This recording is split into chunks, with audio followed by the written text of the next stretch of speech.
So there's a misconception that if you're single, you are incomplete, perhaps damaged, salvaged, and you won't be happy until you find your one. And that is not true. That is bullshit. It is a message that has been fed to us by media and advertising.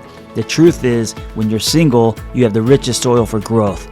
That's why I created this podcast. And unlike other podcasts, this one is host-driven, not guest-driven. That means I will be rotating health and wellness experts 3 times a week to give you the giant box of wellness crayons, not just the primary colors, so you can start building a meaningful life. It's time to give singlehood a cape.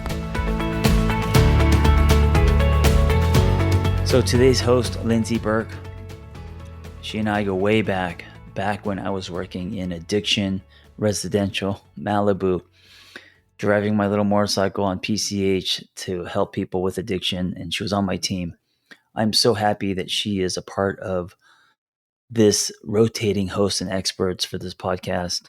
Lindsay Burke is the founder of Lift Therapy, and she's a licensed therapist, behavior interventionist, coach, martial artist, yes, martial artist, a wife, a parent, and expert consultant on attachment, narcissism, and toxic relationships, as well as early childhood development. Yes, she does everything. And she believes that human connection is the best medicine and is committed to helping people heal by helping them develop healthy attachments with others. Her mission is to enhance the field of mental health by making support and resources more accessible to you in the form of psychoeducation, supportive programming, and individual therapy. Lindsay has served as a host for the Disney Plus show Reconnect and as an advisor and expert writer for various newspapers, podcasts, and radio shows such as the Chicago Tribune, Relation Up, P Therapy, Life and Style Magazine, Pop Sugar, and on and on and on. She is very talented. She's a powerful catalyst, and I hope you enjoy. Well, I know you're going to enjoy and get so much out of her episode today. Hi, I am Lindsay and I am back. I am so excited to connect with you all today to talk about this extremely popular topic at the moment. We are going to talk about narcissism and, more importantly, what to do when you find yourself in a more sneaky, covertly toxic relationship dynamic. And I'm very careful about my words, and I'll explain that in a minute. But what do we do when we're in these tricky relationships that are actually very complicated and nuanced? This could be with a family member, with a partner, with a friend, or even a boss, which comes up a lot more than I had expected before becoming a therapist.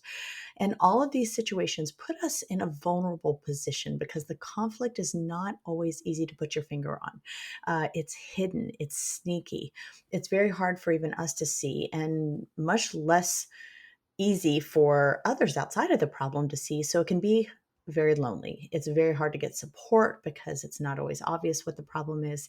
And it can become extremely overwhelming trying to manage some of these things on our own.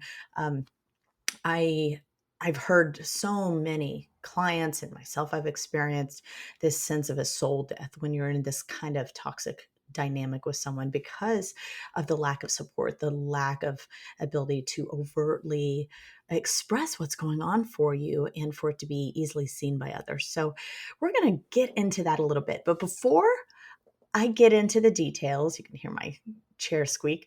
I also want to take a second to state that I am going to move away a bit from the diagnosis of narcissistic personality disorder a bit because the diagnosis really doesn't matter, and it can confuse things. We've gotten really caught up in diagnoses. I hear people use bipolar all the time incorrectly, and then, of course, everybody's narcissistic if they're the slightest bit selfish, and that's not how it works at all. And so the diagnoses were not intended for common use. They were intended for trained professionals to use in order to communicate with one another, but they actually don't cover the big picture. And so I think it's really important for us to understand, just like a doctor saying that their patient has a broken bone, no two broken bones look alike. You know, you could say you have a broken bone. It can mean in a million different places in a million different ways, and broken in a certain way into lots of pieces, into one, into two pieces. I mean, it's just a very complicated concept. Well, the same goes with personalities and personality disorders. So I just want to focus on really more of these dysfunctional, control based traits that we often like to label as toxic. That we see in, for example, one of the people who I've really studied under, Dr. George Simon and many other specialists, refer to as these character disturbed personalities and these covert aggressions, the behaviors that they exert, whether someone who has a personality disorder or not uses them. Show up in these dynamics, and they're extremely unhealthy. They're extremely hurtful. They're manipulative. They can be very damaging to your identity, to your mental health, and ultimately the intimate relationship that you have with this person. And going back to this term toxic as well, I also want to note that I really have trouble labeling a whole person as toxic. Again, you'll see it on all these different websites. Get away from this toxic person. This removes everyone's humanity. I want to preserve everyone's humanity and acknowledge these are people that were babies once and loved, or should have been loved. But I prefer to keep the labels on the behaviors. The behaviors are actually the problem. They're dysfunctional now, even though maybe in the past they were functional. And for them, for that person, sometimes they even work now. And that's why they still continue to resort to these behaviors. They've somehow lended to their survival. So we need to acknowledge that these behaviors are the problem. The behaviors are the thing that we're labeling as toxic, and they've become toxic for your mental health. And that's why you're here. You're needing to protect yourself from these influences, the influences of these behaviors. And that's what we're going to address today. Where do you show up in this story, and how do you show up in this story? So I want to clarify that language a bit. It's so hard to talk about these psych topics because, one, they're extremely nuanced, and because someone will take the teensiest clip of something I say out of context and will run with it in a direction that it was never meant to go. So I'm trying my best to be careful about the language that I use so that I can actually be more helpful as opposed to hurtful. So just had to say that. Ultimately, these are difficult people to be around, to work with, to live with, and in my experience, to love. That I've loved some of these people in my life, even when it may not seem so obvious at first that there was a problem. And so, how do we navigate in under these conditions? So, I'm going to dive into this topic more deeply and clarify a lot of misunderstandings around this disorder, around these character disturbances. More specifically, I'm going to again move away from the disorder and actually give real life examples of some difficult behaviors and situations I've personally experienced, and I've heard from clients and friends and those who I care about who have had trouble with these types of personalities, and provide you with some tools for dealing with the challenges, these tricky characteristics. And again, I'm taking these disturbed characters, even though it isn't always obvious at first, um, and discussing how we can maintain their humanity while taking care of ourselves in it. And if you know me, I like to go deep, not wide. There's a lot to cover here, and I want to pay it proper attention. I'm not doing anybody any service by just flying through this material. So I'm not going to cover it all in one episode. I'm going to break it down into a couple of episodes, which, by the way, will have a few interruptions. I'm so excited. I'm going to be interviewing a few amazing specialists about some of the work they do. So we'll have a few interruptions between my covering this content. So just stay tuned, and I will get back. But we're going to break it down into a few pieces, and turn it into a bit of a series. What we're going to start with is, first of all, what it's like to be you. in this dynamic? How did you get sucked in? I get that question all the time. Why is this happening to me? What does it feel like to be you in this dynamic? It can be really confusing. I get this question all the time. Am I the unhealthy one in this relationship? Am I the one who's being unrealistic? Sometimes I'm the one who's maybe not grateful for what I have and for what all they do for me. Am I the person who's acting out because I've done things that are kind of embarrassing and I've been the one who technically lost my temper or said certain things in this dynamic? And again, we'll go back through that, but often we find ourselves becoming the person that we were never intended to be, that we have to change in order to sustain this relationship, and we become someone that we don't even like, which I absolutely relate to.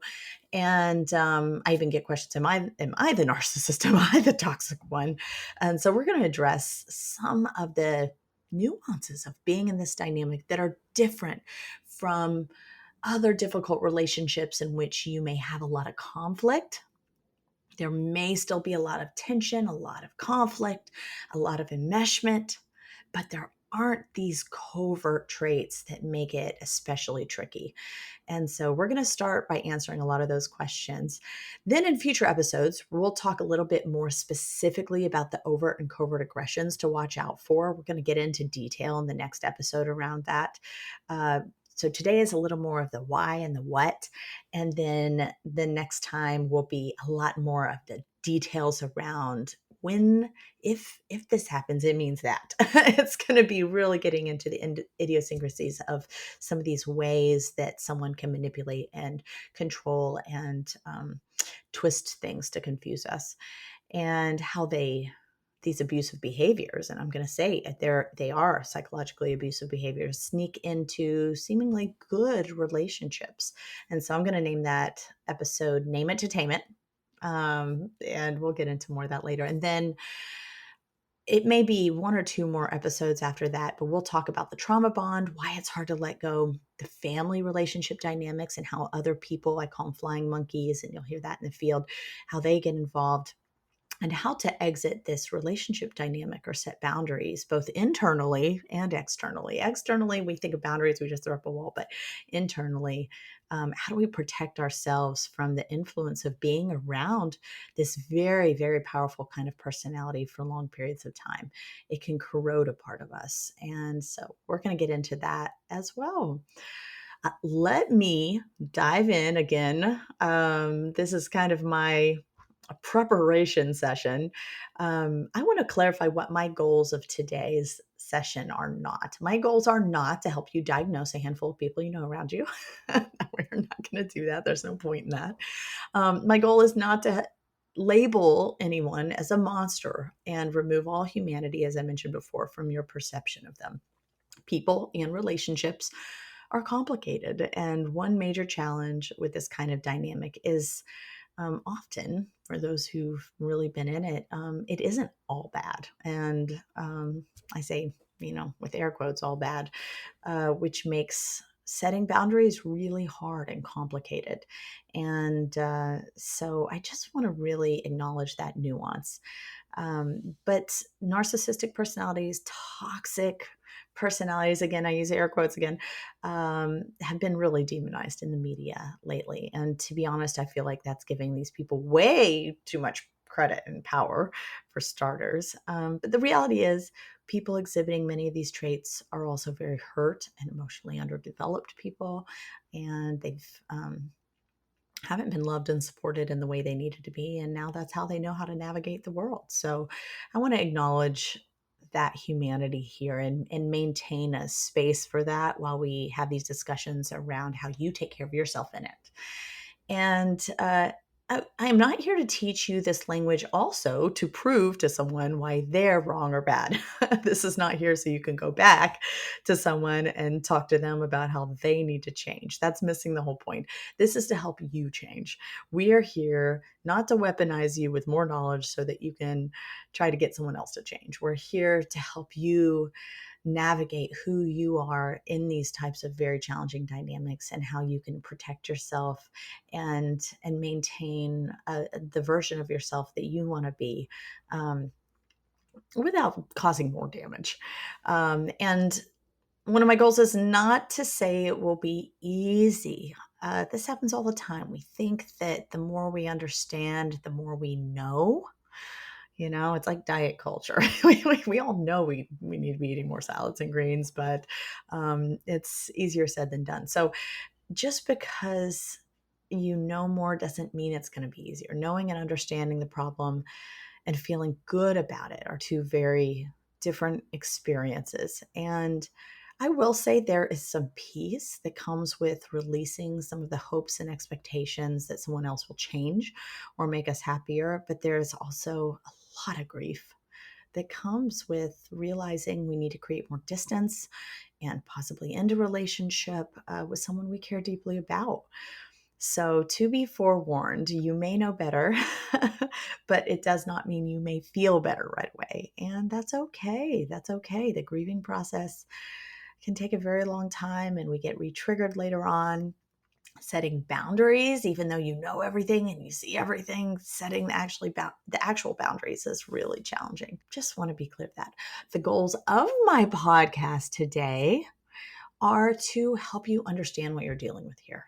It is complicated. You're going to hear me say that a lot. When we are working with someone who uses more covert forms of hurtful and controlling communication, what we call covert aggressions, it can be sneaky and confusing because it appears often that they have good intentions, or even comes off as a kind comment or a gesture. So it's really tricky.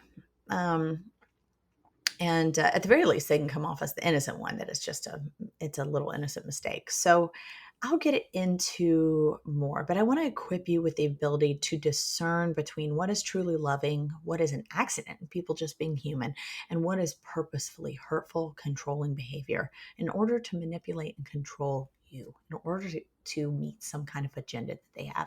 We've got to be clear about that. I'm also here to offer some real solutions based on reality and not just wishful thinking and theorizing about the problem. You can read to ad nauseum about narcissism and, you know, air quotes, toxic people, but it's often hard to find true strategies for managing both how you feel when it's happening, as well as how to respond to these people in the moment. So we're going to get into that. I'm not here to help you read minds or prevent these difficult personalities and from entering our life. I hear this all the time. Am I attracting these people? No, not as you're attracting a lot of people. You're attracting a lot of personalities. But I'm here to help you build tools to stop them from hanging around. You can't help it if they show up in your life, but it is up to you to manage your own interactions with people who are challenging and to know that you have the power to let them go and to set boundaries when you need to. So I'm going to help you discern when and how to do that. And lastly, I hope this is what you get out of this more than anything, is to become kinder to yourself and feel more sane while and after being in a relationship with a difficult personality like this. I remember ending a relationship and just feeling like it took a year, a good solid year, just to shake off the impact that they had on me. I heard a therapist once say they felt, when they were in this dynamic, they felt bamboozled. And I thought that was just such a good term because the relationship gets really confusing and messy. And it's really hard to know which way is up. We really stop trusting our own realities, which is a result of the gaslighting. And we begin feeling really on edge. We have trouble trusting other people. And it becomes such a norm, it's like a frog in hot water, it starts so gradually that you forget what it feels like to be yourself. Like, who am I anymore? And to feel relaxed, and you can feel a bit lost. So I hope that you find yourself a bit over the next few episodes, um, and really can start to move back in the direction of some inner peace with yourself, and feel a little less crazy in it all. So let's dive in. That was a big intro, but it was necessary. So, why did this happen to me? Is it really that bad? How do I know I'm not the one being unreasonable? I want to talk about what it's like being in this relationship with this kind of person, because it starts out fun often. It starts out feeling really good. And then it takes a really quick and sometimes sudden, sometimes not so sudden turn. But because it starts out where you are an extension of their dysfunctional mindset, which is to idealize themselves, um, what does that mean for you? They idealize you. They idealize your love. They idealize your work. They idealize your relationship with one another. So they put you two as a couple on a pedestal. And again, whether you're an intimate couple, whether it's a parent child, whether it is a friend, they're like, you're the best friend I've ever had in my entire life. We just connect so well. Sometimes it's a boss and an employee, but you were put up on this pedestal. And at first, it feels so good to be up there with them. It feels so good.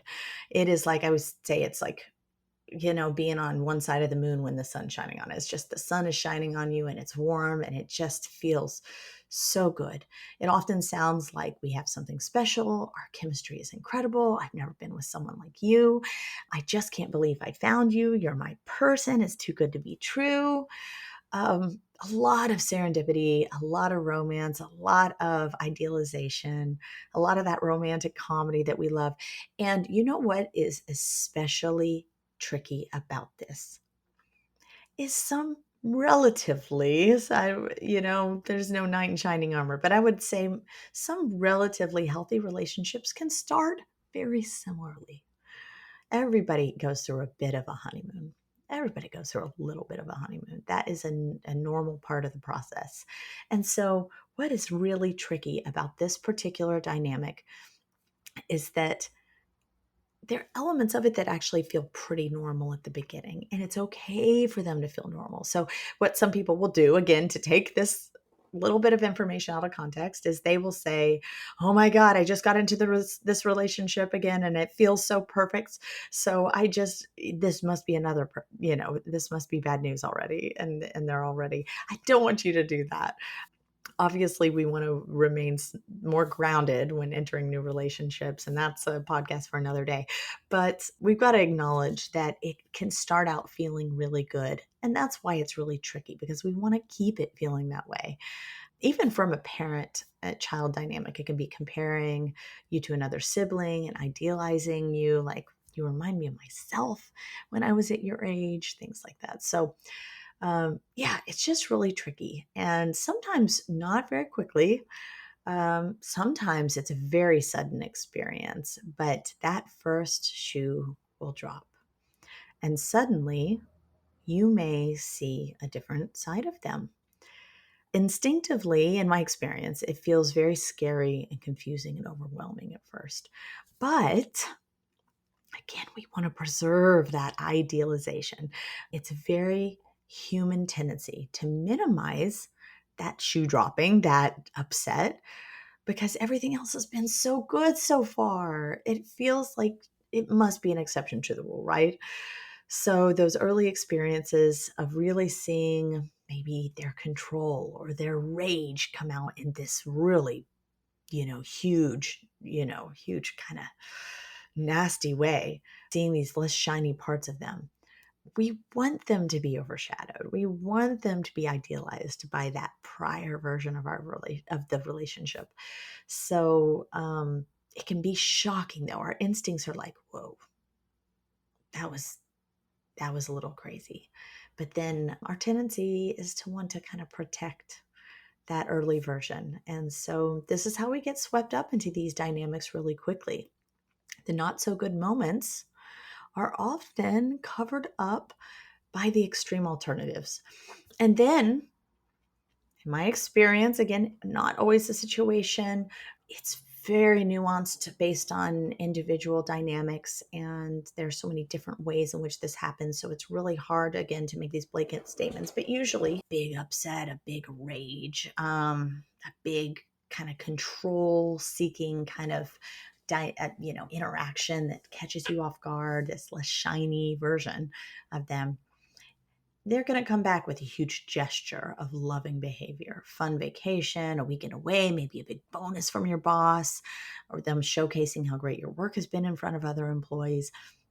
There's going to be maybe a parent does a huge favor for you that you've needed help with. So there's going to be this big gesture that kind of wraps that kind of crappy situation in this nice little package. It's like, no, but here we're back to normal. We're back to things being really good again. It can be very confusing. So right away, your body has a hard time deciding if you're safe with this person because it's getting such mixed signals, but it wants to lean towards, oh, that was just an exception to the rule. So in training, to be said as a therapist, one red flag that therapists are trained to assess, to pick up on when working with people who have some of these personality traits and character disturbances is to really, really listen to how we feel. And I'll tell you, it took me a long time.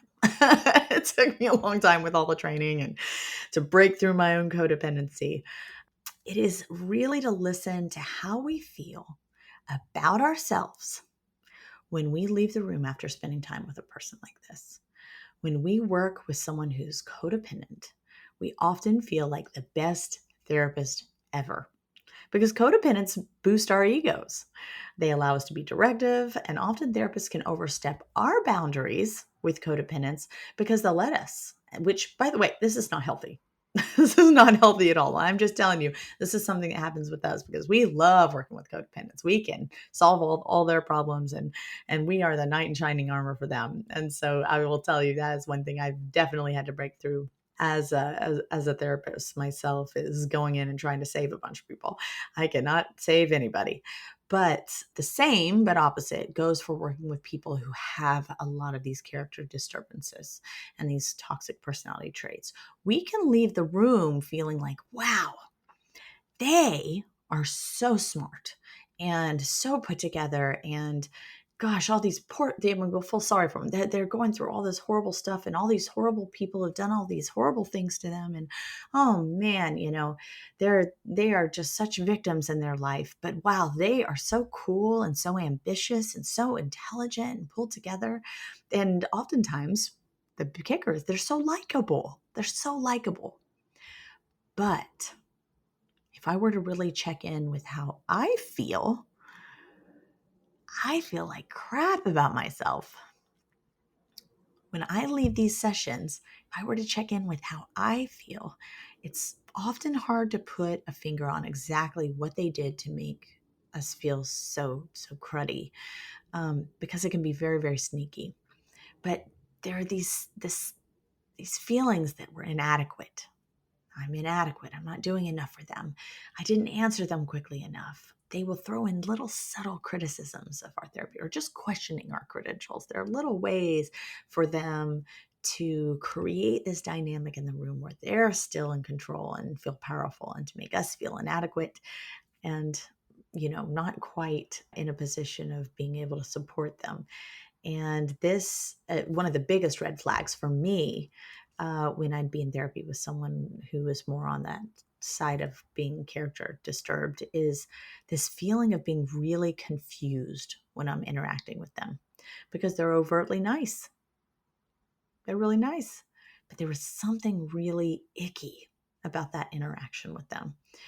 And so that's something that it's tricky when you're entering these relationships, because again, on the outside, it's really hard to put your finger on what is happening in this dynamic that makes me feel less than, and like I have to work hard to earn this person's approval. Because some of the traits of someone like, excuse me, some of the traits of someone like this is they need to see themselves as above and better than ordinary people. They strongly, strongly dislike the idea of being considered average and ordinary. And that's often one of the little tests they'll throw in there is, you know, if I were to say, you're just to normalize your experience, you're an ordinary person. It's not a big deal. And if there's this adverse reaction to being considered ordinary or average, there's some stuff going on in there. Their self-esteem is being enhanced by this idealized value that they assign to others, which means they're likely to insist on having the top doctor, the top lawyer, the top hairdresser. I have the best instructor, and want to be affiliated only with the best institutions. And so I have to clarify, there is a difference between ambitious and ego driven personality traits. Ambitious people have insight and they are willing to earn opportunities. Narcissists and those who are sharing some of the personality traits believe they inherently deserve these things without actually earning them. Ambition comes from confidence and aspirations. Narcissism and these ego-driven agendas, I'll put it that way, are really stemming from insecurity and overcompensation. So that's the difference. We got to clarify. Ambition is not bad, but that's a wonderful thing. But you can really tell the difference based on what it's stemming from. And they may be someone who expects to be catered to and are just sometimes even puzzled, or even worse, furious in my experience, when isn't happening for them, that someone isn't making this huge accommodation for them. This is the person at the post office who jumps in front of a whole line of other people just because they have a quick question, it ends up getting their needs met no matter how, what the cost is to everyone else around them. So they lack this sensitivity to the wants and needs of others and consider themselves a little bit above everyone else, or maybe a lot above everyone else. There's a lot of overtly and covertly critical behavior coming out. They leave you feeling, even if it isn't always obvious, feeling stupid or unwanted, insignificant, even in subtle ways. Sometimes it's simply just not giving nonverbal cues that you're speaking, not even acknowledging that you said something, where if you said something to someone and they say, oh, yeah, I hear you there, they just don't even acknowledge that you spoke. So it can be in really subtle ways that, if called out, again, they can gaslight you on it. They can be like, oh, I'm sorry, I was in thought. And again, it's the context. It's how often this type of behavior is happening. Because if someone does that every once in a while, no big deal. It happens. But this is something that is a regular occurrence, and it's very specifically happening when you're saying things that they don't like and they don't want to hear about. They can be really charming, but especially when they want something. So when they're unhappy with your behavior towards them, you feel like the center of the universe and you feel so good, and they make you to feel so good. But when they're not happy with something you've done, you get this sense that you don't mean very much to them. And again, this switches on and off at a moment's notice. It can be extremely confusing and just leave you, again, feeling bamboozled and just very confused about where you stand in relation to being accepted and supported by them. And there's someone who doesn't take personal responsibility for their actions. There's a lot of projecting blame, if not on you, on someone else. And so when problems come up between you, it always somehow ends up being your fault, or again, someone else's fault. This might feel logical at times. And so what's tricky is sometimes we'll start to adopt this reasoning. We'll buy into this reasoning. However, the discernment is, again, around how often this is the case. This lack of taking personal responsibility for problems is a regular occurrence. It's very difficult for them to say, oh man, that was on me this time. And they seem to play by a different set of moral and ethical rules and often minimize the hurt that they cause on other people. So it leaves you feeling hurt and hopeless in fixing these problems because you're not allowed to hold them accountable for anything. Or for very little. They refuse to take responsibility for many things. If you do get an apology, it's usually empty or simply with the agenda of placating you so that you can move on, and they don't want to dwell on it for very long, and they're annoyed with how long you're holding a grudge. They don't have a lot of space for you having been upset about something that happened. And if anything, in my experience, there can be anger projected anytime you express still being hurt or upset about something. They're annoyed and frustrated that you're not just getting over it. If you've ever heard that, or why can't you just get over it? Why are you still holding a grudge? Well, the truth is your body's letting you know something hasn't been resolved here. Actually, it hasn't been resolved yet. I don't feel safe yet. And so this also gets applied sometimes when it's not directed at you, yet you can see it with others as well. They don't feel sorry for anyone. They struggle with or entirely lack empathy. So it doesn't matter if it's you or someone starving in a world nation, they don't seem to care unless it directly impacts them. They don't want to hear about it. They're annoyed that you're bringing it up.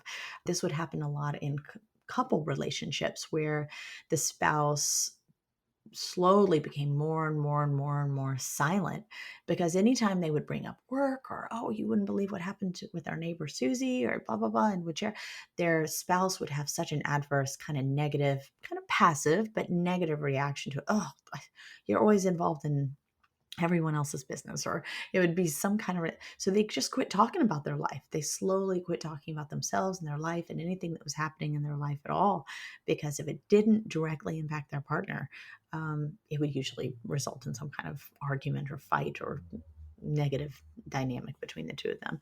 That's one way that people become very silent and shut down in these dynamics.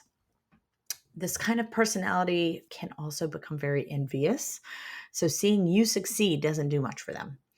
If you get this ongoing sense that they're not happy when you succeed, this is a huge red flag. They do not care that much unless it directly impacts them. And if you do succeed and it impacts them, they might even take credit for it. So there's a lot of this dynamic where unless it's directly related to them or they can take credit for it, they're not excited for you. And that is a huge red flag because as a social species, we naturally want to see people win. This is why so many people follow sports and they follow all these different arts. And to see someone else do something really phenomenal and great also makes us feel good. As a social species. So when that's missing, that sense of shared experience, shared joy, something's really deeply wrong. And another big trait is, of course, they're always the victim. You can never be. You are constantly feeling sorry for them and feeling badly that you were so hard on them or that they're going through all this stuff, but they are always the victim. And oh, we got a lot of cars out there. And the attention is on them at all times, both overt and covert ways. So it leaves you feeling ultimately just extremely unseen, both by them and by others when you're in their presence. The attention has to be on them. In many dynamics, I've even heard clients remark that when the attention was on them, it resulted in a major blow up later from their partner or from their boss, or so that there was some later, they were so angry. Oh, everything was about you tonight. There was a very adverse reaction again later in private, claiming that that person was, eliciting too much attention and made to feel really, really badly for usually getting a very deserving amount of attention and accolades or whatever. And so, yeah, this can be a major point of contention in this dynamic because there's that element of competitiveness always happening and need for all of that attention. Again, obviously, these are highly insecure people. And so, what you'll often find is that they only surround themselves with people that at least they perceive as assets. They want to be. They want to be there beside the celebrity and the person who's big and has the big name. Or these people are obviously highly insecure, and so, as you can imagine, they are going to surround themselves with people who they perceive as assets or weaker than them, people who are easily manipulated, or people who are highly sensitive.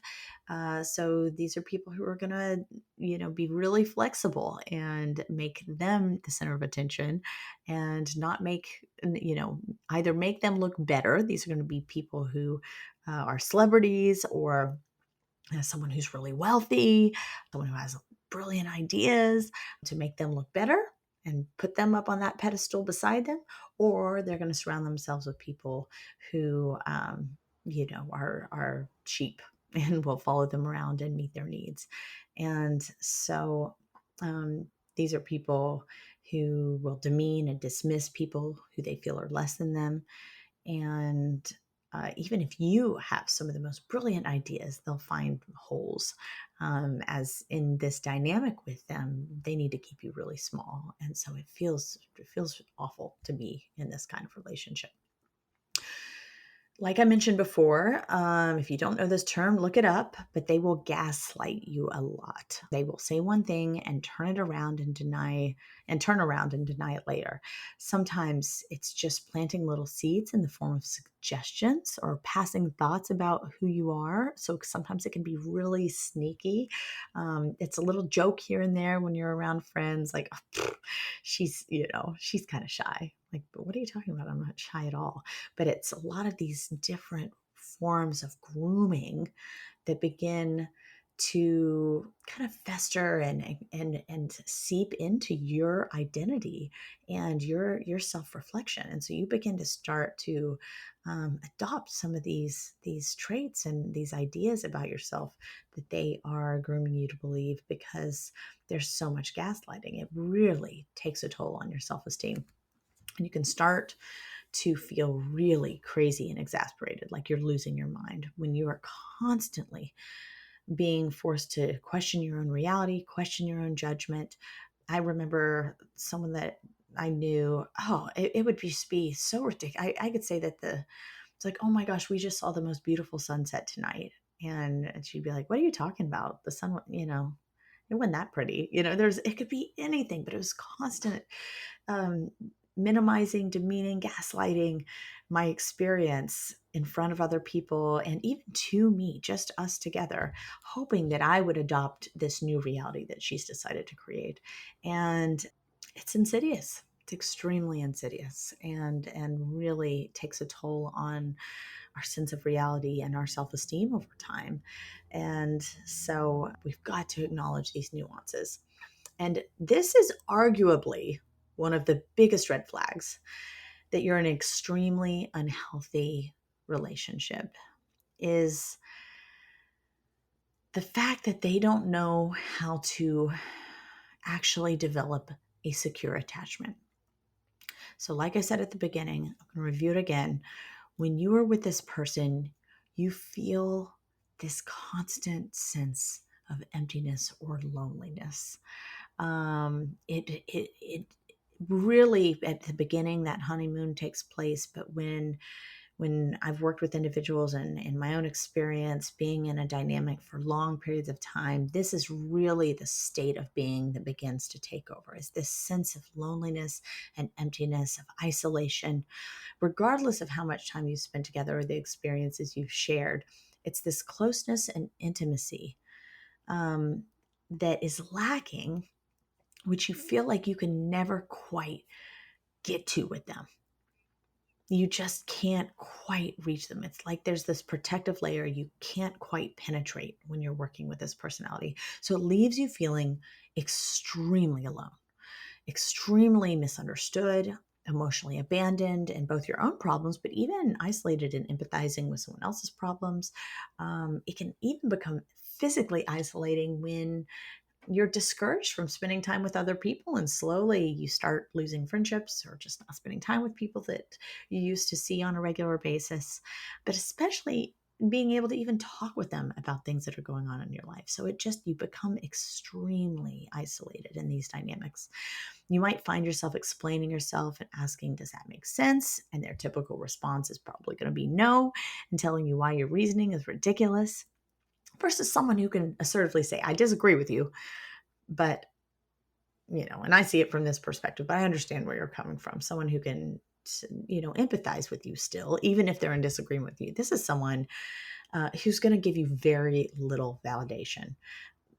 And it's often in covert ways, and also very reasonable ways.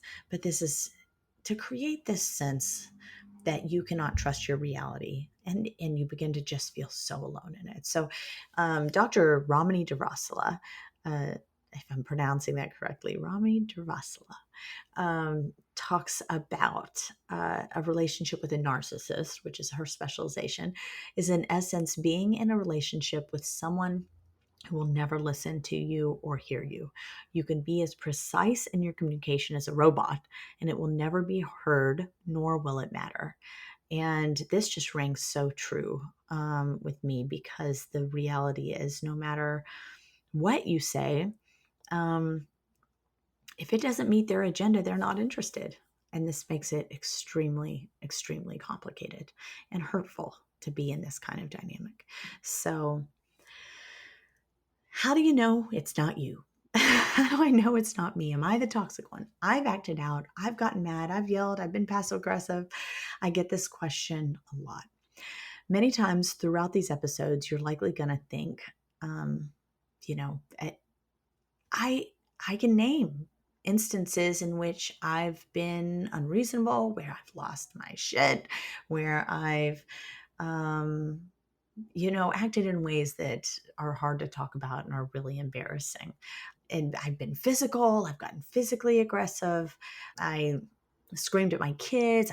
I cried and cried and cried in the bathroom for hours like a crazy person. Like I felt insane. And I get this so much.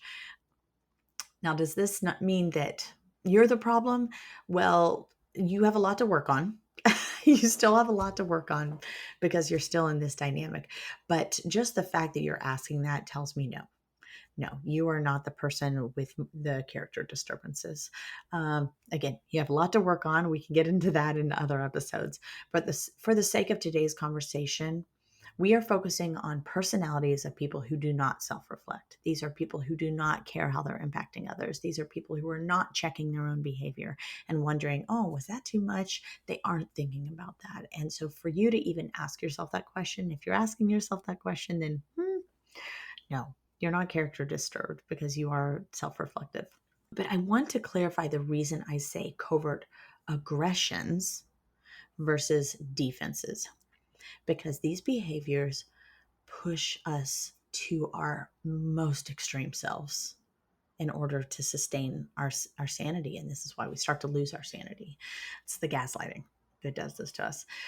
In the therapy world, we talk a lot about defense mechanisms. Defense mechanisms, according to Anna Freud, are these unconscious resources used by the ego to decrease internal stress. We will devise these unconscious mechanisms to decrease conflict within ourselves.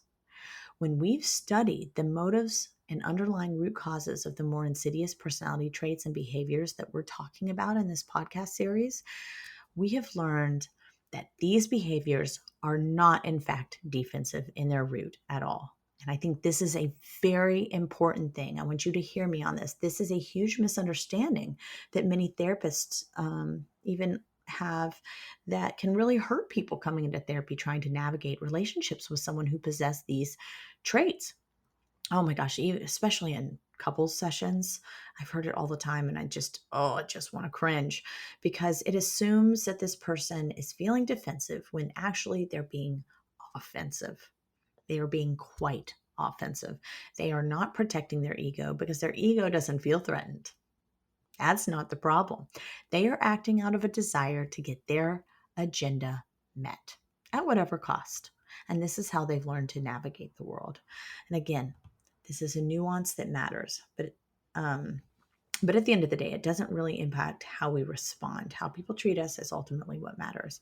However, I want to be clear. When George Simon, again, one of the top specialists in the field of personality disorders and what we call character disturbances, named the behaviors covert aggressions, he did so purposefully. They are aggressive actions that are very much on the offensive. He wanted to be sure that everyone understands these are not defensive mechanisms. They are offensive tactics to control your behavior covertly. So we'll get into more of that in the next episode of this series. I'm going to get into all the details. We're going to name a bunch of different types of covert aggressions, how they show up, and you're going to be like, oh, I've seen that, and it feels so good to name it, to tame it. We have to really be able to name it and identify it to be able to say, that's what was happening. That's what was happening. And I remember just feeling this breath of fresh air, when someone was able to say, oh, this is what was happening to you. That's why you were so confused. So the better that we get at being able to name it, the more protected we will be able to be in preventing ourselves from accepting these realities and identities that this person, these toxic and disturbed personalities, are projecting onto us. We don't want that. That is theirs. We want to keep it theirs. And so, just like John Vanessa's, I think it was a book or a podcast series it's not me, it's you. Sometimes it's you. Sometimes it really is them. And so we're going to talk about when it's them and what's happening and how you can protect yourselves, and identify it so that you respond differently than you might with someone who is being defensive, or with someone who you might be able to reason with a little bit more. So, the last thing I want to note um, is about being in a relationship with this kind of disturbed personality, is that there's a lot of blame shifting happening constantly.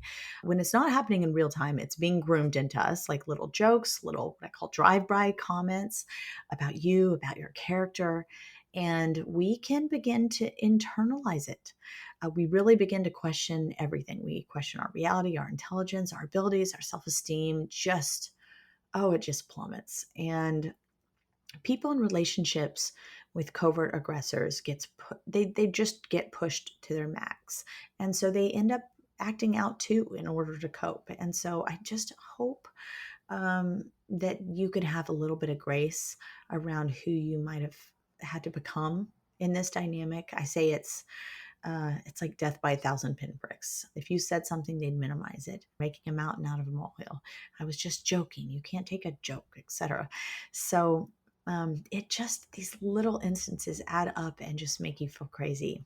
I worked with a man whose wife would just poke and poke, like literally would poke and poke and poke and prod and blow in his ear and walk by and pinch him and just splash water on him and like little things for hours a day, just to be like, you're driving me crazy. Until finally he would just, oh, I mean, can you imagine? Just he'd blow up. It's like just these little forms of torture. And then she would call the police and tell them her husband's angry and she's afraid for her safety, and just turn it into this big dramatic thing, where she was instigating for hours and for days before he finally was like, enough, leave me alone, and would like push her off of him. He never really got more physically aggressive than that, as far as I know. That's not always the case. This was also a situation where it's a male female reversed situation, which is very unusual. But I just have to acknowledge that prior to this meeting this person, you may have felt like a very different version of yourself. You may have felt a lot more independent. Um, were you, this doesn't have to always be the case, but these people that we interact with are actually extremely dependent people, meaning they take to survive, because they're really stuck in a very immature state of life and living, though they wouldn't want to admit it. And to be said, many are extremely successful in some areas of their life. But I will say, typically the dependent behaviors and the personality traits, if they work for them early on, they usually bite them in the butt at the end of life, towards the end of life, and things start to fall apart quickly. It might be someone who's so arrogant and they have all these businesses and they seem to be very successful, and then they haven't been managing their money well, and so they hit their 60s, 70s, and everything just comes crashing down because they couldn't sustain when they weren't very reliable people. So they often find codependents who are the term codependent. They give to survive. If you're wondering what a healthy alternative is, it's interdependent. We often wear the codependent badge like it's this shiny, shiny, shiny armor that we like to have on. Codependency is not healthy either. It's also control seeking.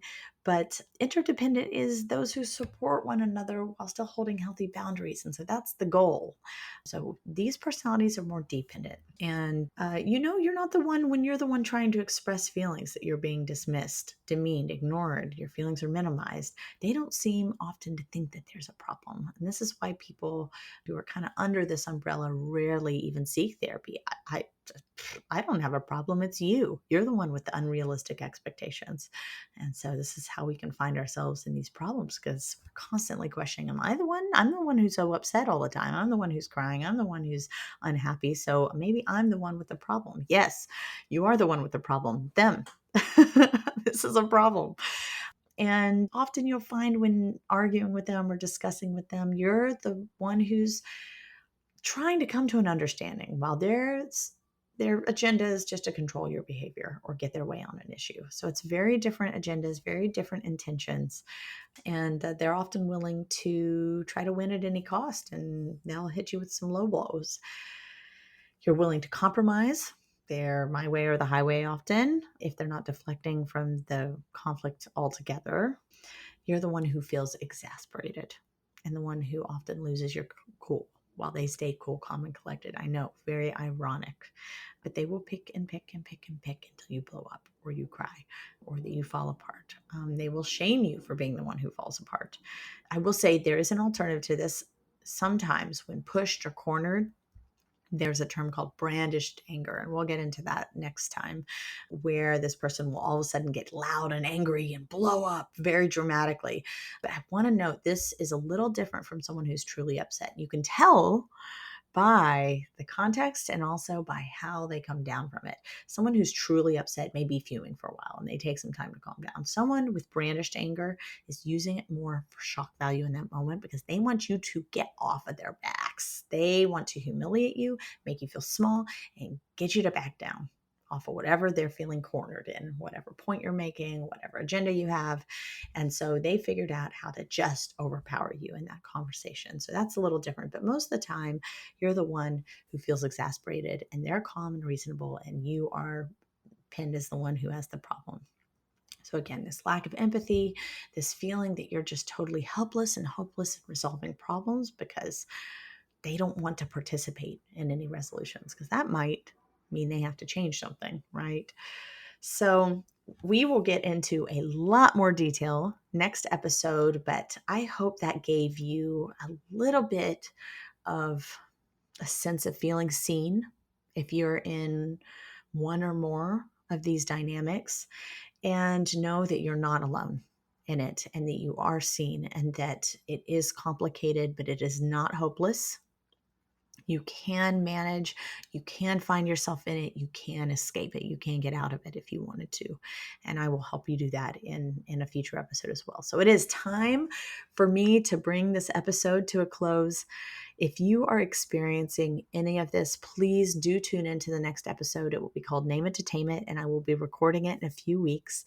In that episode, we will be getting into more covert aggressions, forms of covert, and maybe some overt psychological abuse that can sneak into relationships, and how to recognize it for what it is: aggressive attacks on our character and our humanity. There is zero room for these behaviors in healthy relationships. And I want to arm you with the knowledge to know when just sometimes it's not me, it's you. When it's not you, it's them.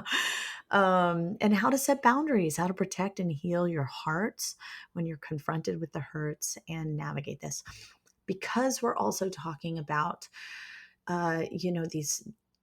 these quasi violent situations, I want to make a quick note about intimate partner violence or domestic violence, being that the patterns of these dynamics include a lot of control, coldness, inconsistency, charm, manipulation. It can create a perfect storm that creates and perpetuates excuses and covers up for physical and emotional abuse as well.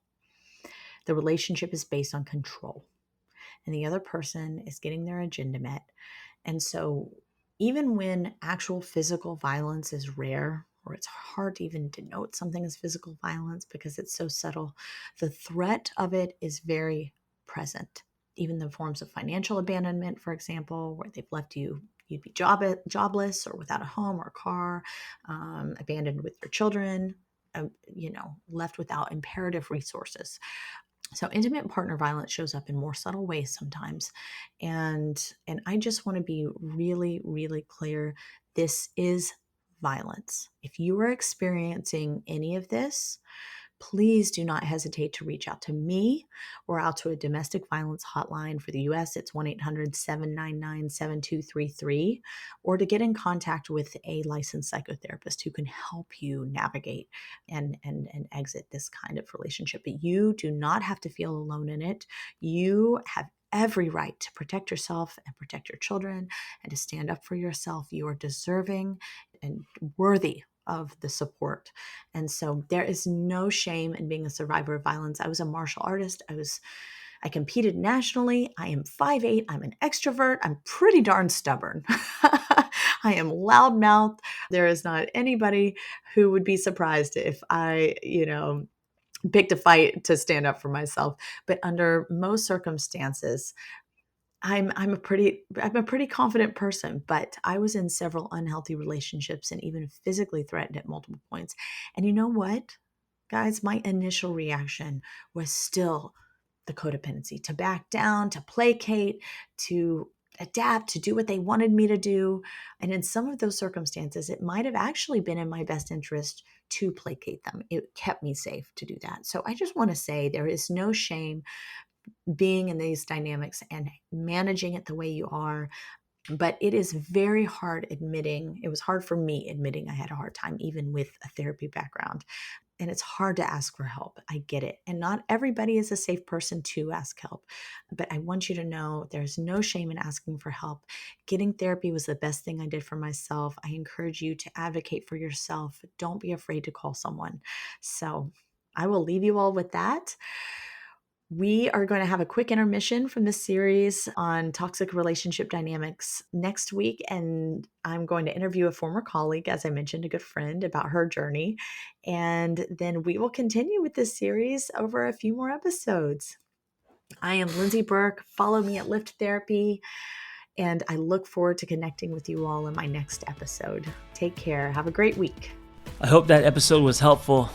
Hey, listen, if you want to share your singlehood journey, if you've gone somewhere and come back, if you have revelations and wisdom, please share your story. It's going to help other people.